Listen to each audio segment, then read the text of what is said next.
2025년 7월부터 스트레스 DSR 3차를 시행합니다. 사실상 대출을 최대한 줄이겠다라는 겁니다. 지금 금융권들이요, 대출을 쪼이기에 들어갔고 또 예금과 적금 금리를 낮추고 있습니다. 무슨 얘기입니까? 사실상 대출 안 해주겠다라는 겁니다. 대출을 더 할 이유가 없다라는 겁니다. 그러는 상황인데 그걸 모르고 무리하게 지금 대출을 더 받아서 뭔가 일을 하겠다 이러면 어떻게 됩니까? 상황이 되게 어려워지는 거죠. 우리는 항상 신중하게 뭔가를 결정하고 판단하는 게 좋습니다. 제가 가끔씩 유튜브 영상을 보면 뭐가 있냐면 1,000만 원 밖에 없는 젊은 여성이 1억짜리 집을 샀다라고 합니다. 9천만 원짜리 1억짜리 집을 9천만 원 대출 받고 자기 돈 1,000만 원 집어넣어 가지고 그 집을 사고 나중에 1억 3천엔가 팔았답니다. 그래서 실제로 자기 돈은 1,000만 원 집어넣었는데 실제로 시세 차익은 3천 몇백만 원 걸어서 되게 좀 경제적인 여유를 갖췄다, 이런 개소리를 하는 놈들이 있습니다. 그런 얘기 들으면 무슨 생각이 드냐면, 내가 1,000만 원 가지고도 아파트를 사서 투자를 해서 돈을 좀 많이 벌 수 있나 보다.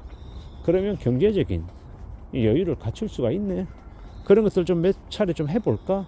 나도 경매에 한번 뛰어들어서 그렇게 집을 분양받아 가지고 적은 돈으로도 대출 왕창 껴서 나도 한번 해볼까? 이런 마음을 이제 갖게 만들죠. 근데 현실은 그런 것들 이제 분양받으면요, 경매 받으면은 세입자 못 구할 수 있고 또 집값이 대려 하락하거나 되게 원하는 상황이 맞아 떨어지지 않아서 공실로 비어져 있고 실제로 대출이자 감당해야 되고 원금도 갚아야 되는 되게 머리 아픈 상황이 생길 수 있다는 겁니다.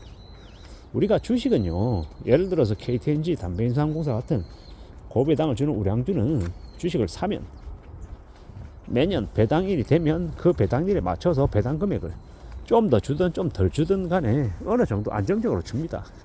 근데 부동산은요, 집을 샀습니다. 세입자를 구해야 되죠. 월세를 받는다라고 하면 그 월세는 그 세입자가 그 지정된 날짜에 통장에 돈을 넣어줬을 때 그때 실제로 확정 수익이 되는 겁니다.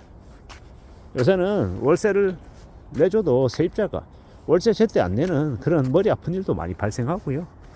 시세 차익을 본다, 부동산을 통해서. 이게 참 말처럼 쉽지 않더라는 겁니다.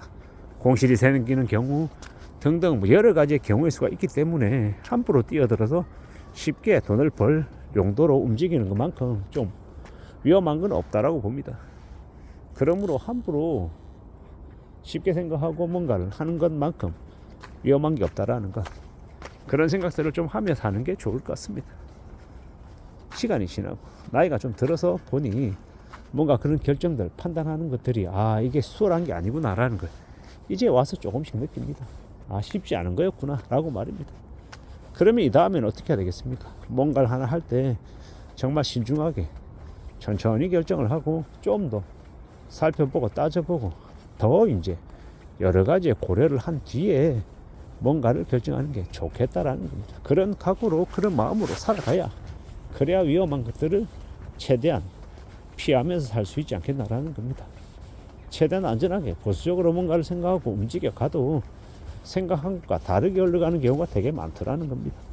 특히나 지금 25년 하반기 같은 경우에는 금융권에서 아예 대놓고 대출을 줄이겠다라고 하는데, 그런 와중에 대출을 더 받아서 뭘 하겠다 이런 건 좀 무모하다 못해 좀 말이 안 되는 결정인 거죠.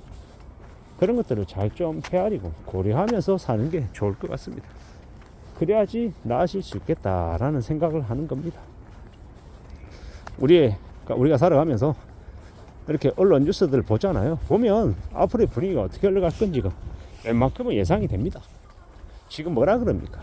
경제가 되게 안 좋다고 얘기하잖아요. 정치적으로 혼란스럽고 경제는 더 나락으로 떨어지고 있고 트럼프는 관세 폭탄 우리 눈앞에다가 들이밀고 있고 되게 험난한 상황이잖아요. 이런 상황인데 함부로 까불어대고 함부로 경거망동하고 배팅을 한다? 이건 거의 자살행위이고 도박행위이죠. 그러지 않는 게 좋겠다라는 겁니다. 살아가는 지금의 시대, 우리가 어떻게 살아가는 게 좋을지를 잘 좀 궁리하자라고 이야기하고 싶은 겁니다. 좀 더 인내하고 좀 더 기다리고 좀 더 차분하게 뭔가를 결정하는 게 좋을 것 같습니다. 함부로 유행을 바라서는 안 되겠다라는 겁니다. 좀 더 두려워하고 좀 더 염려하고 좀 더 잘 생각하며 지내자라고 말하고 싶은 겁니다. 그렇게 살아가야, 그렇게 지내야, 그래야 괜찮아질 것 같습니다. 우리가 살아가는 지금의 시대를, 지금의 상황을 잘 좀 헤아려가며 살아가자라고 말하고 싶은 겁니다. 우리는 언제든 우리가 생각하는 것과 상황이 달라질 수 있다라는 것, 내 바람과 전혀 다른 상황에 놓였을 때 우리가 어떻게 대응할지, 어떻게 살아갈지 이에 대한 고민들도 해야 될 것 같습니다. 그래야 나아진다라고 봅니다. 우리가 살아가는 지금의 시대가, 지금의 상황이 우리를 어떻게 만들지 잘 모르잖아요. 불확실하잖아요. 그러면 그 불확실한 상황에서 우리가 조금이나마 덜 불안해하며 살려면요, 결국 이제 안정적으로 살아가기 위해서 우리가 지켜내야 되는 거죠. 우리의 삶을 지키고 우리의 마음가짐을 잘 좀 먹어야 되겠다라고 생각합니다. 그렇게 지내야, 그렇게 살아가야 우리가 소중하다라고 하는 것들을 또 잘 좀 보호할 수 있지 않겠습니까? 지금의 시대는 좀 많이 불안하잖아요. 제가 생각하건데 못해도 4년에서 한 5년가량은 이 불안하고 이 힘든 상황들이 지속될 것 같습니다. 그래서 좀 더 마음을 굳게 먹어야 되고 좀 더 신중하게 뭔가를 결정하고 판단하고 여행을 바라지 않고 좀 더 땀 흘려서 살아가야 될 것 같습니다. 그렇게 지내야, 그래야 길이 열리고 상황들이 나아지고 또 희망이 생기지 않을까라고 보는 겁니다. 지금 같은 시국에는 무리하게 빚을 내서 뭔가 활동하는 것만큼 위험한 게 없다라고 봅니다. 그러므로 잘 좀 생각해 보자고요. 잘 좀 생각하고 잘 좀 따져보자라고 말씀드리고 싶습니다. 그래야 되지 않겠나라는 겁니다. 우리가 살아가는 시대를 우리는 잘 이해하고 잘 파악해 놓을 필요가 있을 것 같습니다. 그래야 새로운 상황에 맞게끔 또 새로 적응해야, 또 그래야 우리가 살아내지 않겠나라는 겁니다. 그런 마음으로, 그런 자세로 지금을 지내봤으면 좋겠습니다. 시간을 가지고 천천히 우리의 삶을 잘 좀 이끌어 나가기를 바랄 뿐입니다. 누가 말입니까? 우리 스스로가 말입니다.